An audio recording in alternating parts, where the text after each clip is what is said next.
Thank you for tuning in. You're in for an educational treat. People who live in a rural area / out in the country, what will city folk never understand?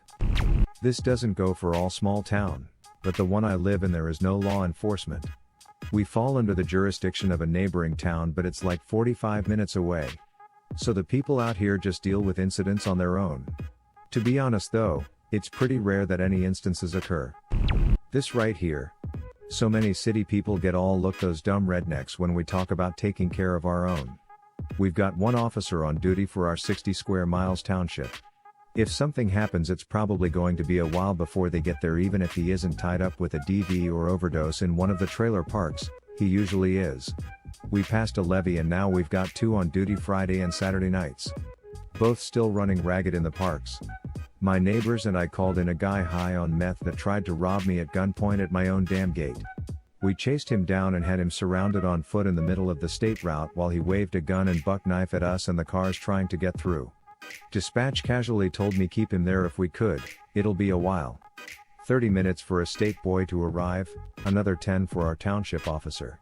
Farmer working the field across the road came over and knocked the crap out of the guy so we could get the unloaded, thankfully, gun and knife away from him. And none of it was a big deal.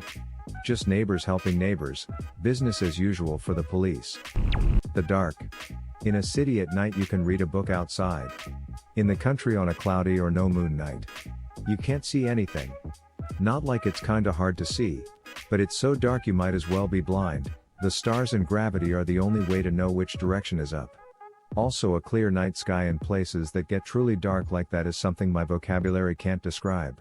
I used to work at a place 10 blocks from my downtown apartment, usually got off work around 1 in the morning, and occasionally was so tired I didn't realize I never turned my headlights on until I reached to turn them off in my parking space at home. Then sometimes I end up out in a state park somewhere on a camping trip and I'm reminded that most of the world isn't lit up like the inside of a Walmart 24/7. In the city, you ignore the sirens and listen for the gunshots. Out in the country you ignore the gunshots and listen for the sirens. In Detroit you ignore both. Can't have poop in Detroit. Frickers stole my toilet. Can't poop in Detroit. When a road sign says last gas for however many kilometers, it means it. Yeah, we get so many people who drive through here asking if it really is the last gas station for miles.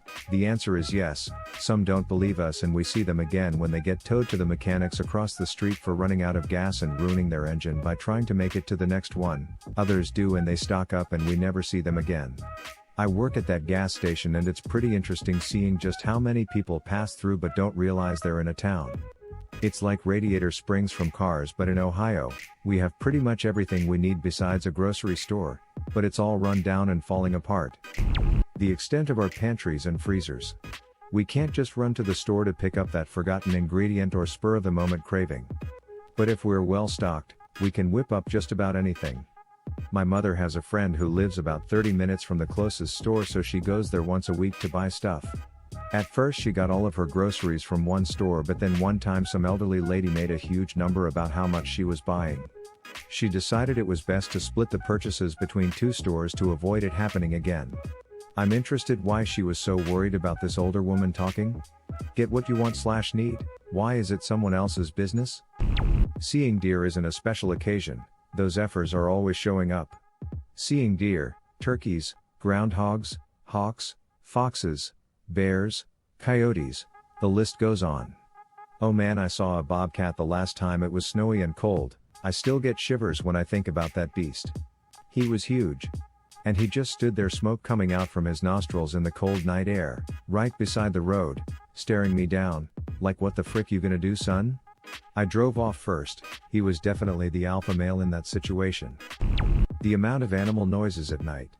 We were sitting outside 2 nights ago. We now have a whippoorwill in our neighborhood. They've come in from the woods outside of town, along with a few more skunks, since the Rona hit. Happy to hear him, though. So peaceful. We moved to the country from the city, really only like 20 minutes from a grocery store, but that's pretty rural for our tiny state. Our first summer here, we heard strange noises coming from the woods. Like a couple of idiots, we were standing outside with our smartphones on YouTube trying to identify what noise it was.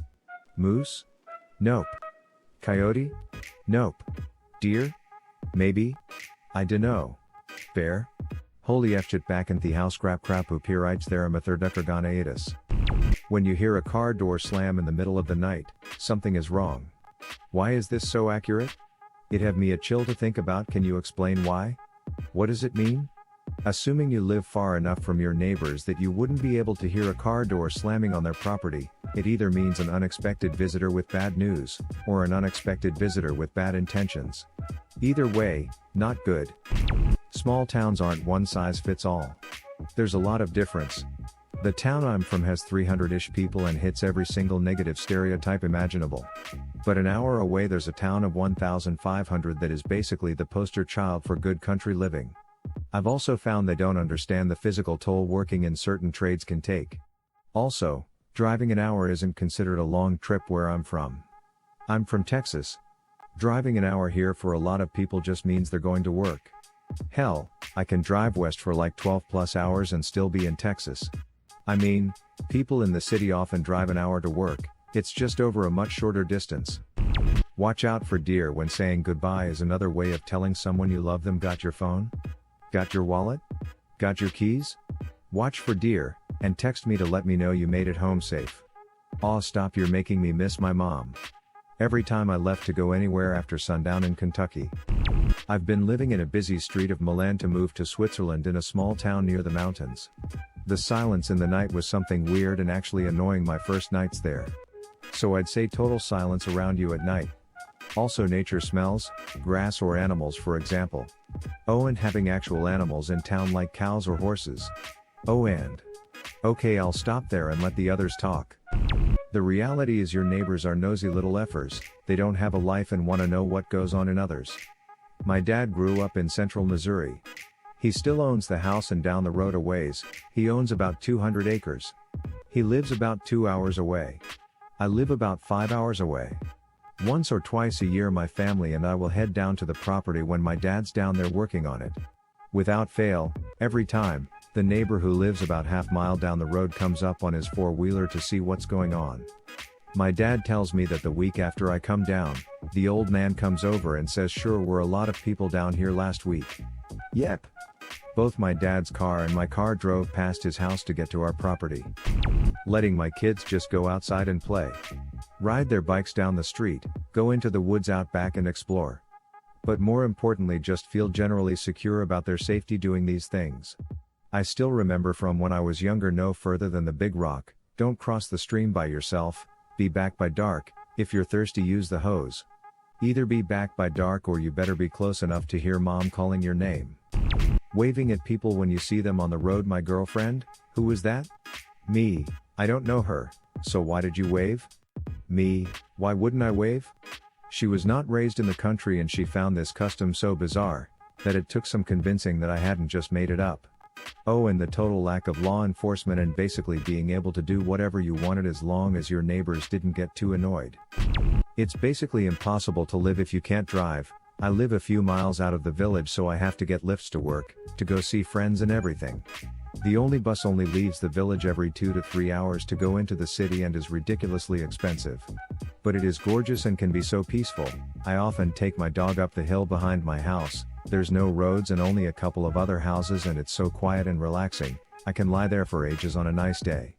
I also have a horse and it's great to go for a mental out of control gallop through the fields and the forests. I live in a very rural, very northern latitude and almost full homestead area. There are lots of things different. Seeing stars and the Milky Way when it gets dark as well as full sky of northern lights. Stocking up firewood in the summer when it's hot and sunny. With that, the dry warm heat from your wood stove in the middle of the winter is something everyone should experience. Shooting guns off your deck to make sure they are still sighted in. Having friends drop in just because they were in the area. Taking a four-wheeler to the store and spending an hour there because you keep running into people you know. Fresh chicken, eggs and veggies from the garden. Your local store is also your gas station, post office, deli, liquor store, movie rental. How small it really is. When I graduated in 2014, my class was 14 people. And we were one of the largest grades at the school. The grade below only had 6 people, the grade above me only had 4. I originally grew up in a hamlet, population 20 people, and then moved to a village where I went to school, roughly 300 people. We have one bar, one grocery store that closes at 6 p.m., a car wash, a bank in the neighboring village or 15 minutes away, post office and school in town. Everyone else is either oilfield workers or farmers. And it's butt-duck boring. For fun in the summers we used to bike down the highway for hours to nowhere and then turn around and bike home. Wildlife is wildlife. Don't call bylaw 4, moose, coyotes, wolves, deer, skunk, raccoon etc. dogs bark. Your 4-ib Chihuahua may not be loud but it's 100% more barking than my 80-ib Husky mix. When it snows, road will be plowed. It will not be a dry, black stretch of road but it will have less snow on it. Dog barking. I have a big old Bernese mountain dog. I made sure to spend loads of time training him. Berners aren't much of a barking breed but I also made sure to not encourage it. Thus, he barks about once a year. Usually in the living room. He seems to just check to make sure he has a voice. Anyway, people will make remarks like I sure bet he wakes up the whole neighborhood with his barking. No he doesn't and why? Because I trained my goddamn dog. Driving and transportation. I grew up out in the country and currently live in town, and I've spent time in major cities. When I first did traveling to large cities, I would rent a car because I didn't want to get stuck somewhere. But soon learned that the car was more of a hindrance, when I could just simply walk to half a dozen restaurants or get a ride if it was further out. In a city, driving is a privilege and oftentimes a nuisance. In the country, driving is a requirement, something you need to sustain life. In a small town, you might be able to get by with walking/biking, but you'll spend a lot of time doing it. If you live in town, you might be able to get pizza delivery. It'll probably be a Pizza Hut or Papa John's. If your town can sustain it, maybe both. If you want pizza from the third pizza place, you can call it in and go pick it up in your car. Same with Chinese. The town might have a local hospital only 15 minutes away, but the rise of larger regional hospital systems may have shut down most of the services, so if you want to give birth to a baby in a hospital, that'll be the larger hospital 30 to 45 minutes away. If you're having elective surgery during the pandemic, you need to drive 45 minutes one day for your consult, then drive up a different day for your COVID-19 test, then 3 days after that for your surgery. On the plus side, if you want to have a campfire in your yard, just scrape out a bit of a hole or put some rocks in a circle and build a fire. If you want to avoid a citywide riot, the nearest one is 2 hours away, so you'll be fine. What would have been your answer or question? Leave it in the comments below. Slap that like and subscribe button for more, and check out the link in the video description for even more answers. Peace out, and catch you in the next video.